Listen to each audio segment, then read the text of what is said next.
Assalamualaikum warahmatullahi wabarakatuh. Apakah suara saya bisa didengar? Ya, sudah masuk dokter. Ya, Bismillahirrahmanirrahim.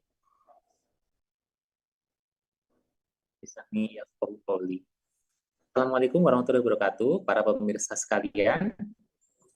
Pak mohon izin memperkenalkan, nama saya Dr. Igandaru. Saya dokter mata di area Sukoharjo dan Wonogiri, Jawa Tengah. Hari ini para pemirsa dokter bahas tentang cangkok kornea. Cangkok kornea itu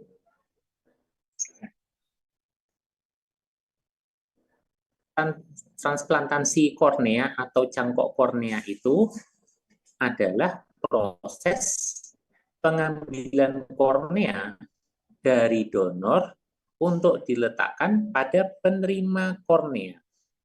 Nah, terus pada kasus-kasus apa saja sih kita membutuhkan cangkok kornea ini?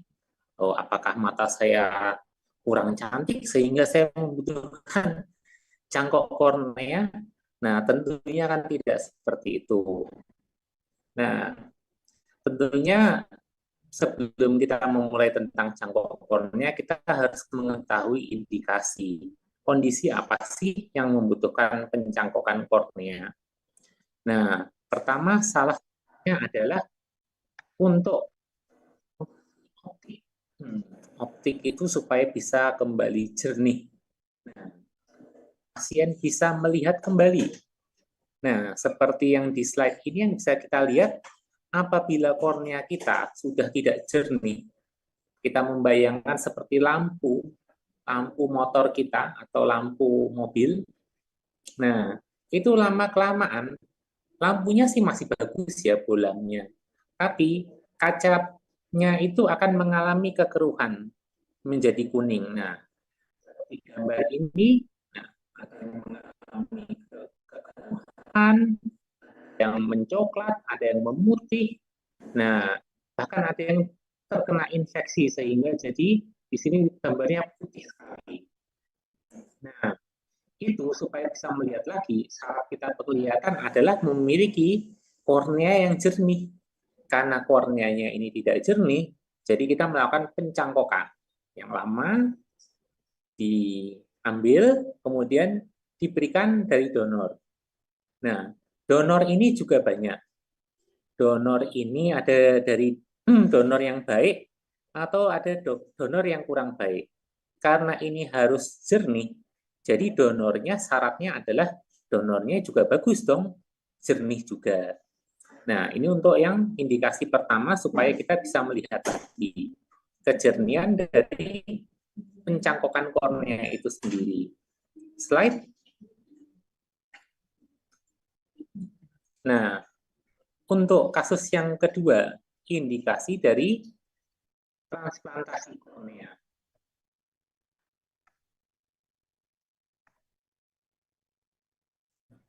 Slide, untuk slide ketiga. Nah, ada yang dinamakan tektonik. Nah, tektonik itu apa sih? Untuk menjaga stabilitas bola mata. Nah, seperti kita ketahui, mata itu bentuknya bulat seperti bola. Nah, apabila bola ini mengalami perubahan, nah seperti Bapak Ibu kalau lihat ban mobil itu kadang-kadang ada yang jendol ke satu sisi. Nah, jadi karena jendol ke satu sisi itu menunjukkan bahwa ban atau kornea dalam hal ini itu sudah mengalami kelemahan. Jadi untuk menjaga integritas supaya tidak pecah, karena bola mata itu sendiri juga memiliki tekanan. Nah, oleh sebab itu diberikan penambalan. Jadi dilakukan pencakokan kornea, tapi tujuannya adalah untuk menjaga supaya bola mata itu tetap utuh. Bola mata itu supaya tetap utuh, tidak berbenjol-benjol seperti ban yang sudah mau aus. Nah, indikasi yang ketiga adalah seperti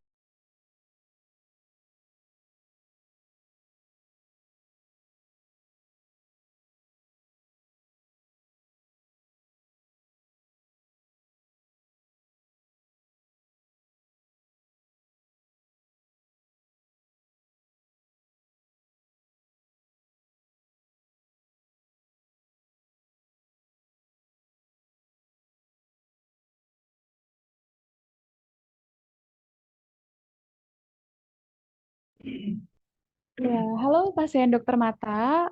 Mohon maaf untuk pemaparan materinya sedikit terpotong ya karena ada masalah jaringan. Tapi sebentar lagi dokter Igan akan kembali. Nah, ini dokter Igan sudah muncul kembali. Nah, untuk pasien dokter mata yang mau bertanya bisa sambil diketikkan pertanyaannya di kolom komentar ya. Nah, halo dokter Igan. apakah bisa terdengar? Oh ya, sudah masuk dokter Igan.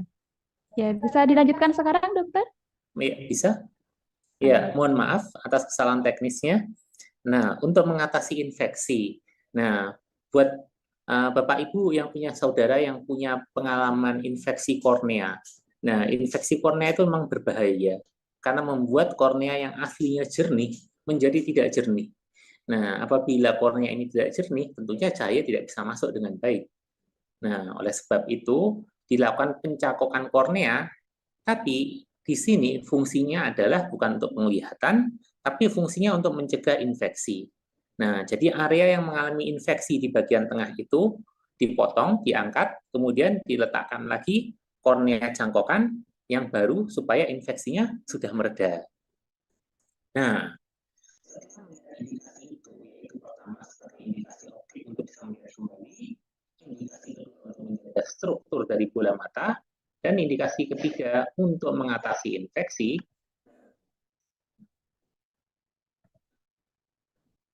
hasil, outcome. Nah, hasil dari pencakokan kornea itu pertama adalah integritas bola mata. Insya Allah dengan dilakukan pencakokan bola mata, nah, kemampuan bola mata untuk kedap dan stabil bisa tercapai. Kemudian yang kedua, peradangan bisa teratasi. Nah, itu untuk mengatasi infeksi. Nah, yang ketiga, apakah bisa melihat? Nah, itu memang PR yang kita dokter mata masih miliki dalam melakukan pelayanan kepada Bapak Ibu sekalian. Nah, untuk hasil, karena ini namanya pencangkokan ya, mungkin Bapak Ibu di rumah yang suka mencangkok tanaman, nah, cangkokan itu kan mengambil sesuatu dari yang hidup, kemudian menjadi mati, kemudian dipindahkan ke benda hidup. Nah, tentunya ini memiliki tantangan tersendiri, yang tumbuhan yang lebih tidak rentan saja kadang-kadang hidup, kadang-kadang tidak. Nah, ini jadi persentase kesuksesannya memang, mohon maaf, masih belum terlalu menggembirakan. Nah, dalam 5 tahun setelah pencangkokan masih bisa melihat itu angkanya 60% sudah bagus. Nah, jadi memang teknologi yang ada saat ini masih terbatas. Nah, slide selanjutnya. Nah, kenapa hasilnya ini masih terbatas? Nah, ini bisa disebabkan oleh 3 hal. Pertama, karena perdarahan. Apabila selama operasi, kayaknya bagus nih, nggak ada perdarahan, sudah kita jahit. Nah, tapi karena perbedaan tekanan, karena bukan kornea aslinya, nah jadi terjadi perdarahan merembes dari dalam. Seperti yang bisa dilihat, pasca pencangkokan bagus, tapi tiba-tiba muncul perdarahan yang merah. Nah, yang kedua, glaukoma. Entah paling banyak faktornya, itu adalah karena reaksi inflamasi, reaksi peradangan. Nah, jadi tekanan bola mata menjadi meningkat sehingga pasien yang awalnya tidak memiliki glaukoma itu jadi memiliki glaukoma. Akhirnya saraf matanya tertekan, lama-lama pandangannya juga mengecil. Nah, yang ketiga ini masalah paling utama yaitu penolakan jaringan. Karena kan jaringan kornea cangkok ini diambil dari orang lain, tentunya ada kompatibilitas. Sama seperti kita dan pasangan kita, ada kompatibilitas juga. Nah, seiring berjalannya waktu, terjadi inkompatibilitas, ketidakcocokan. Ya, naudzubillah seperti Mas Desta dan Mbak istrinya ya.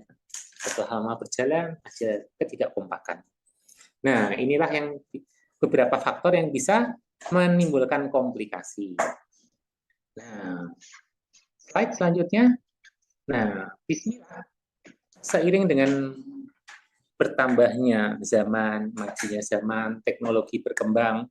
Nah, untuk mengurangi faktor-faktor di atas dan semakin meningkatkan kemungkinan berhasilnya pencakokan kornea. Nah, ini Bapak Ibu bisa melihat cangkok kornea itu namanya penetrating keratoplasti, disingkat PKP. Nah, itu satu ketebalan kornea dicangkok, dipasang. Nah, entah kenapa ini emang yang angka tingkat penolakannya paling tinggi. Nah, kemudian ada DLAK, desmet limbal keratopati. Jadi yang diangkat itu, yang didonorkan itu hanya 2/3 bagian luarnya kornea. Nah, terus kemudian berkembang lagi, ada juga yang aliran loh. Kok yang diambil yang atas saja? Mana kalau yang paling bawah? Nah, juga ada namanya DSAEK. Nah, diambilnya hanya 1/3 dari yang bawah. Nah, kemudian ada lagi yang lebih sulit lagi, ini DMEK. Ini yang paling baru ya, tapi juga masih yang memiliki tingkat keberhasilan yang bervariasi. Kalau ingin mendapatkan stem cell-nya saja untuk melakukan penjernihan kornea, kenapa tidak diambil stem cell-nya aja dari yang 1/5 bawah? Nah, ini tindakan DMEK. Nah, kemudian yang nah, tapi sayangnya belum tentu yang paling benar dan paling sukses. Itu dengan menggunakan keratoplasti atau di sini kepro. Nah, alatnya ada bermacam-macam. Slide selanjutnya. Nah, ini kita melihat lagi Bapak Novel Baswedan, nah, karena memang memiliki banyak masalah mata, karena terlalu jujur mungkin ya. Nah, ini Bapak Novel Baswedan. Nah, kemudian korneanya karena luka jadi tidak jernih. Nah, kemudian oleh dokter-dokter di luar negeri dilakukan kepro seperti yang tadi, kerato odonto keratektomi. Nah, seperti apa sih? Nah, slide. Nah, apa yang dilakukan pada Bapak Novel Baswedan ini? Nah, di sini bisa terlihat osteoodonto keratoplasti. Jadi korneanya itu diangkat. Nah, kemudian dari giginya sendiri, nah dipotong, giginya itu dipotong. Nah, kemudian dijadikan kornea. Nah, dengan dasar teori bahwa ini kan gigi-giginya sendiri, jadi insya Allah tidak ada peradangan dong, nah, tidak ada reaksi penolakan. Nah, terus untuk bisa melihatnya diberikan plastik. Nah, untuk lensanya diganti dengan plastik tembus pandang yang jernih. Karena plastik itu inert, tidak menimbulkan reaksi imun, nah jadi digunakan seperti ini untuk Bapak Novel Baswedan. Nah, akan tetapi, nah selama perjalanannya pada pasien pengguna ini tentunya bisa dilihat di sini ya. Nah, bola matanya menjadi lebih besar. Nah, kemudian karena itu dipasang plastik dan terjadi kontak dengan dunia luar, jadi seperti halnya apabila Anda memakai soft lens. Nah, tentunya kebersihannya itu harus selalu dijaga. Nah, memang agak repot, tapi dia di sini operasi karena reaksi imun.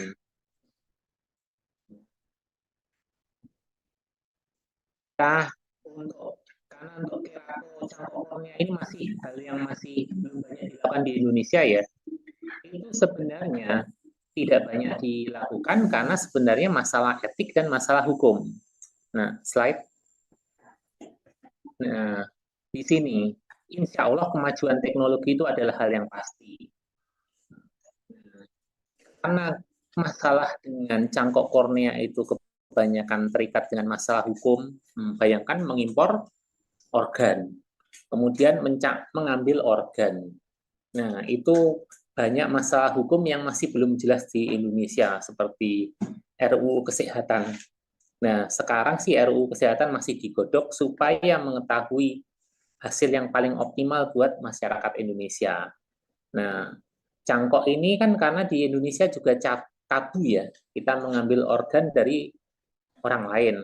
Tapi di beberapa center mata itu sudah bisa dilakukan masalahnya dengan menyelesaikan masalah dengan parsial, yaitu mengimpor organ.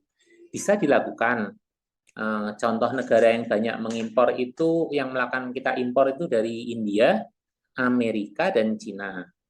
Dulu Pak Dahlan Iskan, tim Red Jawa Pos juga cangkok lever di Cina ceritanya.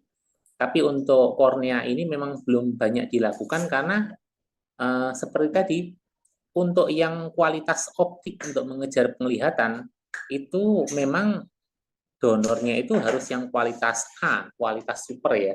Nah, apabila kita bawa impor ke sini selama perjalanannya, itu saja sudah membuat bengkak ya, pasti jaringan yang dibawa jauh-jauh bengkak.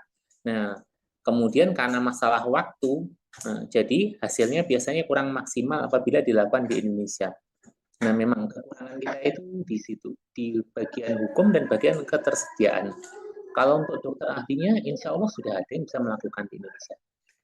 Nah, jadi untuk penutup dari presentasi saya, insya Allah kemajuan teknologi adalah hal yang pasti. Dulu nggak ada BPJS, sekarang ada BPJS.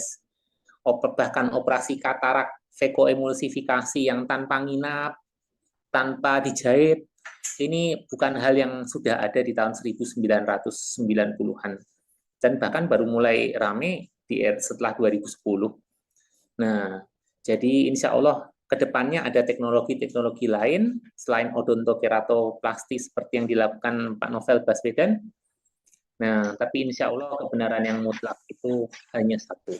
La ilaha illallah Muhammad Rasulullah.